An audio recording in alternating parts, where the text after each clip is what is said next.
Welcome to Get3 Rumah Produksi Channel.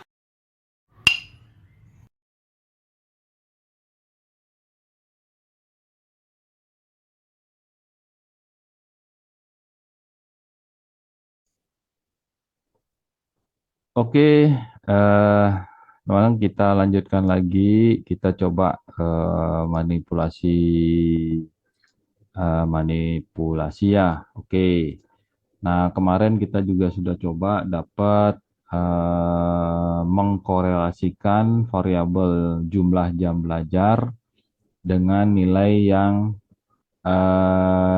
didapat gitu ya. Jadi hasil korelasinya adalah positif dan sangat berhubungan gitu ya, karena di sini mendekati satu. Kalau misalnya negatif satu itu berkorelasi tapi tidak ada hubungan. Nah, kita coba reka-reka ini, memanipulasi data ini gitu ya, memanipulasi data ini untuk di kasus yang lain gitu ya. Nah, kemarin juga sempat saya sebut ini misalnya di sekolah A gitu, belum tentu dengan sekolah B case-nya atau kasusnya sama gitu ya.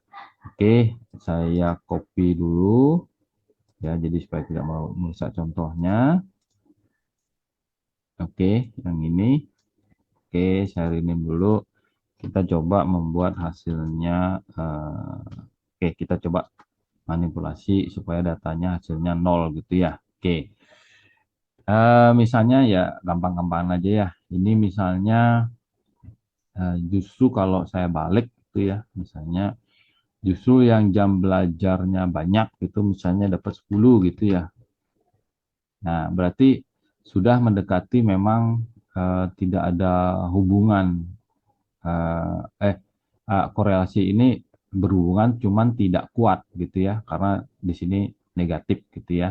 Ini tadi 100, saya coba ubah 10, yang jumlah belajarnya dia yang saya kecil-kecilin ya. Oke, jadi 90 ya, 190 ini.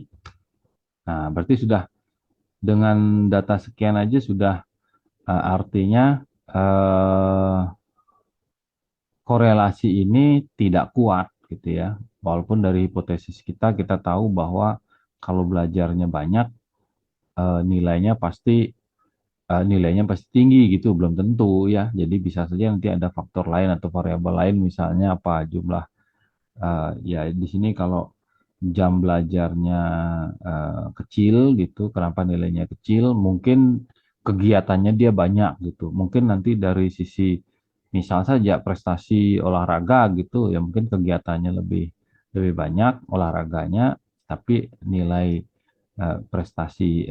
akademiknya mungkin turun gitu ya. Mungkin kita udah tahu gitu ya, apa namanya, semakin tinggi nilai akademis misalnya jam belajar pasti tinggi. Nah, kalau misalnya latihan olahraganya mungkin lebih banyak waktunya, mungkin prestasi di olahraganya pasti akan naik gitu ya. Ya bisa saja nanti dia berbanding terbalik atau berbanding lurus gitu ya. Oke. Misalnya, nah tadi undo aja ya, undo gitu ya. Jadi ini kita bisa apa, manipulasi ini.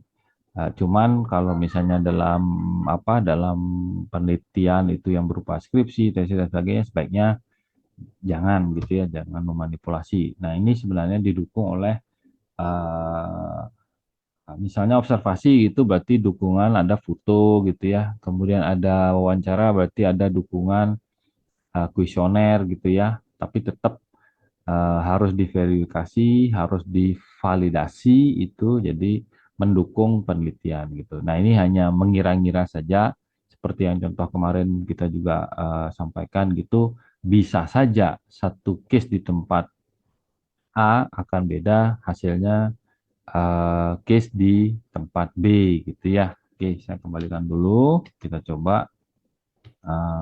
Oke, ya. Kita coba buat memanipulasi dua variabel ini tidak berkorelasi gitu ya. Tadi juga sudah disebutkan kalau plus satu berkorelasi sangat kuat gitu ya. Kalau negatif satu berkorelasi tapi tidak sangat kuat gitu ya. yang korelasi yang kita sebut tadi berdasarkan hipotesis ya, secara logika jam belajar banyak nilainya pasti tinggi gitu ya. Tapi bisa saja apa namanya tidak ada korelasi sama sekali. Nah, tidak ada korelasi ini menghasilkan nilai nol gitu ya di korelasi ini gitu ya. Misalnya saya ubah ini ke kecil gitu ya. Oke, 0,02 kalau 40. Oke, masih dia ya, masih 0,2. Oke, kita coba buat tadi 20, coba buat 25. Oke, 0,02, coba 23. Oke, 0,005. Terus yang jamnya belajarnya besar, kita coba ubah kecilkan 80 misalnya. Oke, di 85. Oke, 87. Oke, sebentar 0 tadi mana dia? 0,00 ya. Oke, ini ya. Coba ini yang kecilkan 8 gitu. Oke, ya, sip. Nah, jadi kalau misalnya eh, kita mendapatkan data variabel belajarnya sekian-sekian, kemudian nilainya sekian-sekian gitu ya. Bisa saja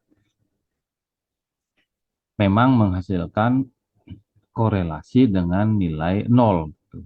Jadi dua variabel ini eh, kita sebut tidak berkorelasi gitu ya. Oke, saya coba copy lagi.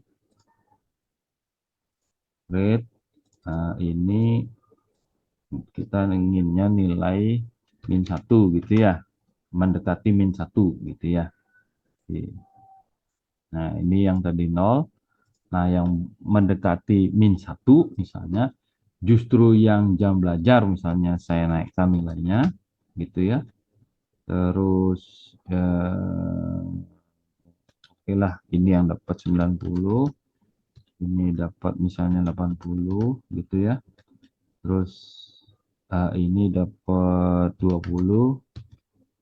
Oke, yang ini jam belajarnya tinggi misalnya kecil. Nah, ini sudah mendekati negatif negatif 1 sebenarnya ya. Jadi kalau misalnya apa datanya, nah misalnya ini datanya, ini mendekati min 1 gitu ya.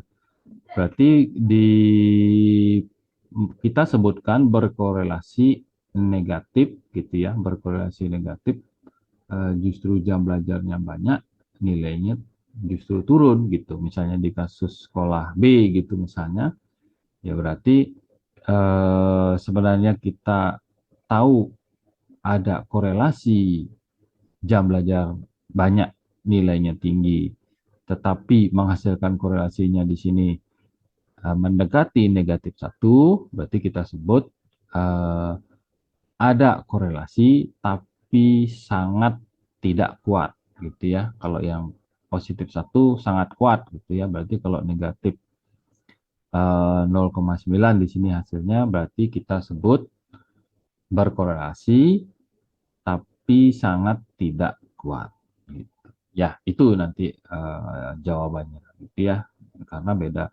Tapi kalau memang kita sudah tahu itu jangan dimanipulasi. Berarti cari faktor-faktor lain kenapa jam belajarnya tinggi justru nilainya kecil gitu ya.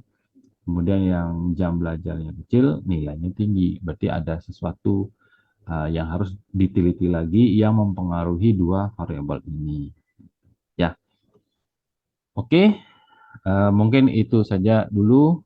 Uh, Mungkin biar bisa dipahami atau mencari nanti literasi-literasi yang lain. Ya, saya coba di sini membuatkan contoh-contoh yang sederhana.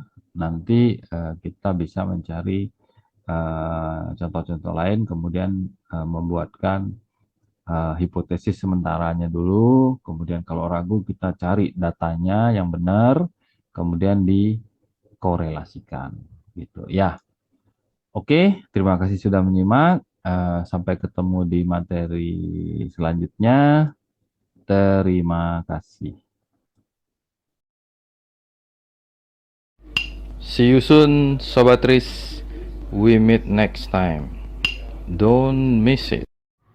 Don't forget subscribe, like, and share guys. Turn on notification.